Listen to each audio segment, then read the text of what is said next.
भारत माता शिव शक्ति अवतार सच्ची गीता मुरली। ओम पिताश्री शिव बाबा याद है। आज है 10/12/2025 प्रातः क्लास। रिवाइज डेट है 2/7/1968। ओम नमः शिवाय। आज बाबा ने कहा, मीठे बच्चे। जी बाबा। बाप कहते हैं मन मना भव, देह के सभी धर्म छोड़ो। इस समय है देह के बंधन, वहाँ होता है संबंध। तो अभी ये सभी छोड़ अपन को आत्मा समझो। मैं कुमारी हूँ, स्त्री हूँ, नहीं, मैं आत्मा हूँ। यह पक्का निश्चय करना है, तभी बाप की स्थायी याद रहेगी। ओम नमः शिवाय।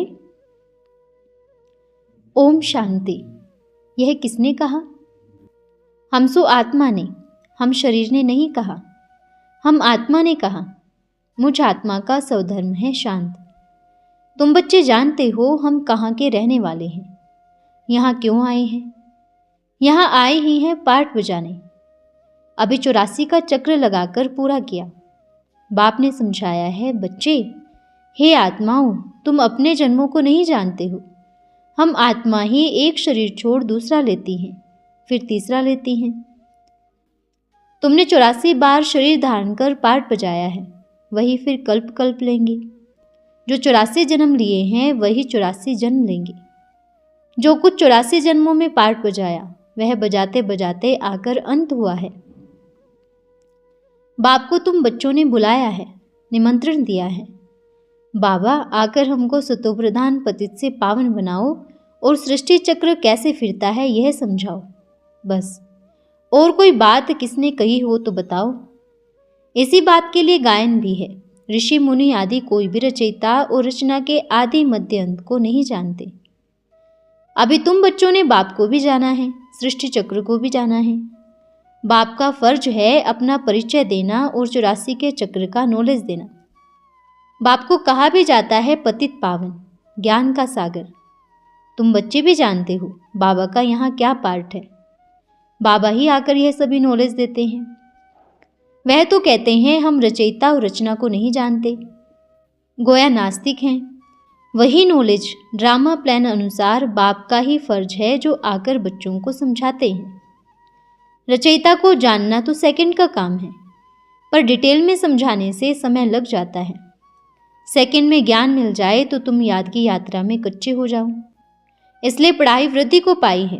बाप बैठ डिटेल में समझाते हैं यह सृष्टि चक्र कैसे फिरता है। याद की यात्रा में रहना भी बहुत जरूरी है, क्योंकि पावन बनने से ही तुम जा सकेंगे। तमो प्रधान से सतु प्रधान जरूर बनना है। वापस अपने घर जाना है तो पवित्र जरूर बनना है। अपवित्र आत्माएं उड़ न सके। इस समय माया ने सभी का पर काट दिया है। अपवित्र होने के कारण तुम जा नहीं सकते हो, इसलिए ही बाप को बुलाया है। अभी बाप कहते हैं अपने को आत्मा समझो। यह तो बिल्कुल पक्का पक्का कर दो। हम आत्मा यह बात घड़ी घड़ी भूल जाते हो। अपन को आत्मा निश्चय करने से बाप जरूर याद आएगा। हम आत्मा हैं, शरीर नहीं। आत्मा समझने से फिर शरीर का भान टूट जाएगा। पहले पहले बाप रियलाइज कराते हैं तुम आत्मा हो, तुम आत्मा अविनाशी हो। यह शरीर रूपी ऑर्गन्स विनाशी है। आत्मा ही अभी पतित बनी है, सोने में खाद पड़ गई है। बात तो साफ है ना। बाकी शारीरिक कोई बीमारी आदि होती है तो जाओ उस सर्जन के पास, बाबा क्या करेगा। कोई में अपवित्र सोल आती है तो जाओ उन सोल्स निकालने वालों के पास। मेरा कोई यह धंधा नहीं है। हमको तो सिर्फ पतित से पावन बनाना है। कोई बीमार पड़े, समझे बाबा भगवान हैं, हमको दवाई दे देंगे तो छूट जाऊंगा, नहीं। बाबा कहते हैं हमारा यह काम नहीं है। बल ड्रामा अनुसार कब कुछ न कुछ बता भी देता हूँ खुश करने के लिए, परंतु मेरा कोई यह धंधा नहीं है। मुझे बुलाए ही है आकर पतित से पावन बनाओ। तो अभी कहता हूँ मुझे याद करो तो तुम पवित्र बन जाएंगे। और कोई काम के लिए मैं आया नहीं हूँ। बीमारी आदि के लिए तो डॉक्टर आदि बैठे हैं ना, भूत निकालने के लिए भी हैं। मैं तो हूँ नई बात बताने वाला। मुझे बुलाया ही है कि आकर पावन बनाओ तो हम शांति धाम सुख धाम में जाएं, इन दुखों से छूट जाएं। बाकी यह परवेशता आदि होती है तो कर्म भोग है। कोई को दुख दिया है तो बदले लेने के लिए आते हैं। इसमें बाबा का कनेक्शन नहीं है। शिव बाबा यह बातें सुनते ही नहीं। यह तो तुम्हारा ही कर्म भोग है, यह बाबा का काम नहीं। कोई कोई आश रखते हैं बाबा भगवान क्या नहीं कर सकता। बाबा कहते हैं मैं और कुछ भी नहीं कर सकता हूँ, मैं सिर्फ तुमको पावन बनाकर सृष्टि चक्र का राज सुनाकर चक्रवर्ती राजा बनने का रास्ता बताता हूँ। बाकी और सभी बातें भूल जाओ, यह बाबा का काम नहीं। बाप तो सिर्फ कहते हैं मुझे याद करो। मुझे जो जितना याद करते हैं उनको मैं भी याद करता हूँ। जितना जो मेरी सर्विस करते हैं उतना ही मैं उनकी सर्विस करता हूँ, प्यार करता हूँ। अनन्य बच्चे सर्विस करके आते हैं, उनको मैं ऑफरिन देता हूँ। बहुतों का कल्याण करते हो, यह ही ऑफरिन है। शाबाश, प्यार है। बाप फिर भी समझाते हैं अपन को आत्मा समझ बाप को याद करो। अपन को आत्मा भूलने से ही फिर बाप को भूल जाते हो। देह अभिमान आ जाता है। पहले पहले तो यह निश्चय करो हम आत्मा हैं, वह हमारा बाप है। बाप स्वर्ग का सद्गति दाता है। पहले पहले तुम अपने आत्मा को भूलते हो, तभी माया के तूफान आते हैं। देही अभिमानी बनने में ही मेहनत है। तुम्हारा एम है ही विश्व का मालिक बनने, नर से नारायण, नारी से लक्ष्मी बनने का। लक्ष्मी नारायण सदैव तो इकट्ठे नहीं रहते हैं, सदैव किसका राज्य नहीं चलता। लिमिट है 21 जन्मों की, 21 पीढ़ी, ये गारंटी है। ये तो जानते हो वहाँ आयु बड़ी हो जाती है क्योंकि पवित्र रहते हैं। हेल्थ वेल्थ हैप्पी सभी हैं, निरोगी काया भी है, सर्वगुण संपन्न 16 कला संपूर्ण भी है। यह भी जानते हो यह चक्र ही 5000 वर्ष का है। इसमें तुम 84 जन्म लेते हो, यह तो पक्का याद है ना। हर 5000 वर्ष बाद हम ऊपर से नीचे, नीचे से ऊपर जाते हैं। हर एक जन्म बाद आयु जरा जरा कम होती जाती है। शरीर भी ऐसे ही बूढ़ा बनता है। इनको कहा जाता है जर्जरीभूत अवस्था। सतयुग में अक्षर काम में नहीं आते, यहाँ ही समझाया जाता है। यहाँ बूढ़े होते हैं तो एकदम बेहाल हो जाते हैं। समझते हैं कहाँ शरीर छूटे तो अच्छा है। यह नहीं समझते हमारा ही कर्म भोग है, उसका तो हिसाब भोगना ही है। सतयुग में तुम्हारा कर्म कब विकर्म होता नहीं। बाप कर्म विकर्म अकर्म की गति समझाते हैं। यहाँ तुम जो भी कर्म करते हो वह अकर्म ही होता है, वहाँ विकर्म बनता ही नहीं, क्योंकि वहाँ रावण राज्य नहीं। वहाँ तो तुम विकर्माजीत हो, फिर विकर्मी बनते हो। समवत है ना विकर्माजीत और विकर्म की। विकर्मी बनते हो द्वापर से, फिर विकर्मी समवत कहा जाता है। भारतवासियों को यह भी पता नहीं है कब से शुरू हुआ क्या हुआ, तुक्का लगा दिया है। वहाँ ज्योतिषी आदि भी होते ही नहीं। रावण राज्य तुमको आधा कल्प श्राप मिलता है, यहाँ वर मिलता है। रावण श्राप देता है, राम वर देते हैं। यह खेल बना हुआ है। राम कोई त्रेता वाला नहीं। बाप कहते हैं गीता दंत कथा तो भागवत महाभारत भी दंत कथा हो जाती है। अभी तुमको कहते हैं शास्त्र पढ़ते हो, तुम तो शास्त्रों को नहीं मानते हो। बाबा ने समझाया, बोलो हमने जितने शास्त्र पढ़ी हैं और किसी ने नहीं पढ़ी होंगी, परंतु अभी जबकि समझा है ज्ञान से ही सद्गति होती है। बाकी अंधश्रद्धा के भक्ति मार्ग के शास्त्र आदि से दुर्गति होती है। तो अभी हम सद्गति तरफ जाते हैं। बाप कहते हैं मन मना भव, देह के सभी धर्म छोड़ो। इस समय है देह के बंधन, वहाँ होता है संबंध। तो अभी ये सभी छोड़ अपन को आत्मा समझो। मैं कुमारी हूँ, स्त्री हूँ नहीं, मैं आत्मा हूँ, यह पक्का निश्चय करना है। तभी बाप की याद स्थायी रहेगी। हम आत्माओं का बाप आया हुआ है, यह सबक पक्का कर लो। इस पर विचार सागर मंथन करो, तुमको ज्ञानामृत मिलता है। विचार करना यही सागर मंथन है, जिससे यह अमृत निकलता है। बाबा कहते हैं यह रत्न निकलते हैं। बाप ने समझाया है बाप रूप भी है तो वसंत भी है। ज्ञान वर्षा बरसाते हैं, बाकी कोई इंद्र है नहीं। ज्ञान सागर होने के कारण ज्ञान की वर्षा तुम पर करते हैं। यह है ज्ञान की पढ़ाई। बाकी कहते हैं यह वेद शास्त्र आदि जो भी हैं उनको मैं जानता नहीं हूँ। यह सभी भक्ति मार्ग के शास्त्र हैं, ज्ञान का शास्त्र होता ही नहीं। तुमको पढ़ाता हूँ फिर ये सभी विनाश हो जाते हैं। और धर्म स्थापन करने वालों का शास्त्र रहता है, वह भी कोई खुद नहीं लिखते हैं। यह भी समझते हो इतना टाइम नहीं रहेगा इतने को पढ़ने का, तुम सभी को यही पैगाम देते हो। बाप कहते हैं अपन को आत्मा समझ बाप को याद करते रहो। यह तो बहुत ही सहज है। यह है पुरानी दुनिया। यहाँ देखो मक्खियाँ आदि भी कितना तंग करती हैं। सतयुग में यह होंगे ही नहीं। किचड़ा करने वाले तंग करने वाली कोई चीज नहीं होगी। बड़े आदमियों के पास मक्खी मच्छर आदि नहीं होते, बड़ी सफाई रहती है।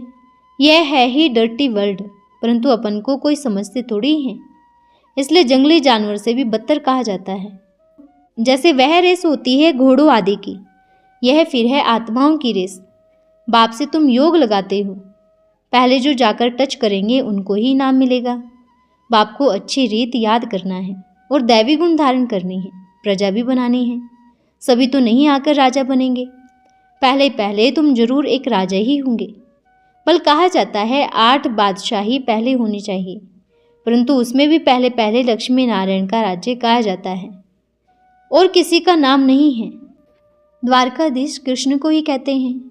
बाप एक तो राजाई भी एक। आगे चलकर तुम साक्षात्कार करेंगे, एक ही राजाई है ना, या पहले से ही 8 रजाई होती है नंबरवार। आगे चलकर तुमको मालूम पड़ेगा। बाप कहते हैं अभी ड्रामा में नहीं है, जो तुमको बताऊं इन एडवांस। तुक्का लगाएंगे, बाकी एक्यूरेट तो जब ड्रामा में होगा तो इमर्ज होगा। ऐसे ऐसे डिफ़िकल्ट सवाल कोई पूछे तो बोलो अभी हम पढ़ रहे हैं। पहले तो बाप कहते हैं याद करो तो पावन बनेंगे। जो जितना पावन बनेंगे वह पहले रुद्रमाला में आएंगे। यह भी जानते हो बाप ज्ञान का सागर है, उनमें अज्ञान है जो कहते रहते हैं।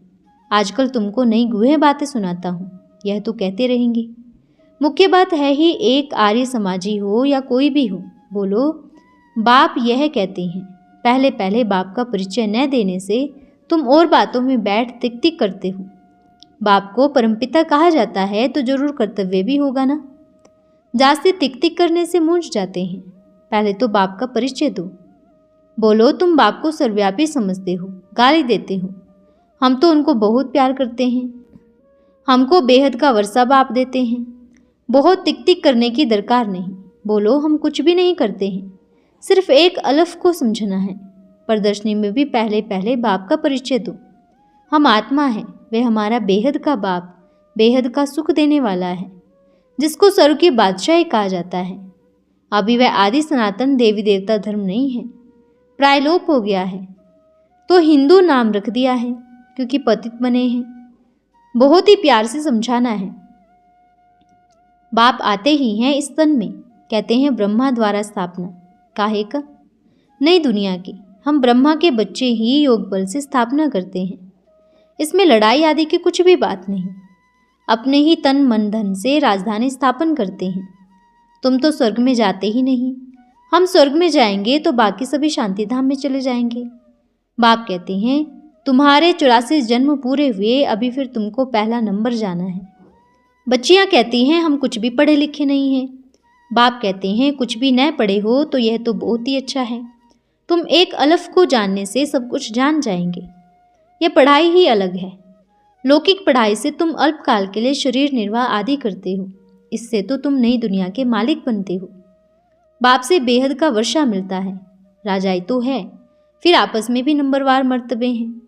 हम अपना ऊंच पद कैसे प्राप्त करें, इसके लिए पुरुषार्थ करना है। हम भी नर से नारायण, नारी से लक्ष्मी बने। नारायण को जरूर लक्ष्मी भी चाहिए, अकेला तो नहीं होगा ना। यह डिनास्टी स्थापन हो रही है। अनेक बार राजाई पाई है। जब समझते भी हो तो फिर बादशाही प्राप्त करो ना। वंडर भी देखो कितना है। तुम अपने तन मन धन से सब कुछ कर रहे हो। लड़ाई आदि की कोई बात ही नहीं। योग बल से तुम अपनी राजाई लेते हो। विनाश भी कैसे होगा यह तुम जान गए हो। यवनों और हिंदुओं की लड़ाई है, वह लड़ाई नहीं। बम फेंका और मरा। तुम राज्य लेते हो बिगैर लड़ाई। विनाश भी होता है बिगैर लड़ाई। यह तोपें आदि पिछाड़े में काम नहीं आएंगी, उनकी वैल्यू ही नहीं रहेगी। बाप घड़ी घड़ी यही समझाते हैं अपन को आत्मा समझ बाप को याद करो, मन मना भव। इनका अर्थ कोई बता न सके। अच्छा, ओम। रूहानी बच्चों को याद प्यार, गुड मॉर्निंग और नमस्ते। हम रूहानी बच्चों के रूहानी माता पिता बाप दादा को याद प्यार गुड मॉर्निंग और नमस्ते बाबा नमस्ते। धन्यवाद बाबा धन्यवाद। आज का वरदान है स्मृति सो स्मृति स्वरूप भव। समय प्रमाण स्मृति स्वरूप का अभ्यास कम दिखाई देता है। स्मृति में है लेकिन स्वरूप में आना नहीं आता है। समय होगा अमृत वेले का, विशेष बच्चों प्रति सर्व शक्तियों के वरदान का, सर्व अनुभव के वरदान का, बाप समान शक्तिशाली लाइट हाउस माइट हाउस बनने स्वरूप में स्थित होने का। उस समय मास्टर बीज रूप वरदानी स्वरूप की स्मृति होनी चाहिए। स्मृति स्वरूप बाप समान वरदानी विश्व कल्याणकारी स्वरूप बनो, ना कि स्वयं के प्रति मांगने वाले। अच्छा, ओम नमः शिवाय।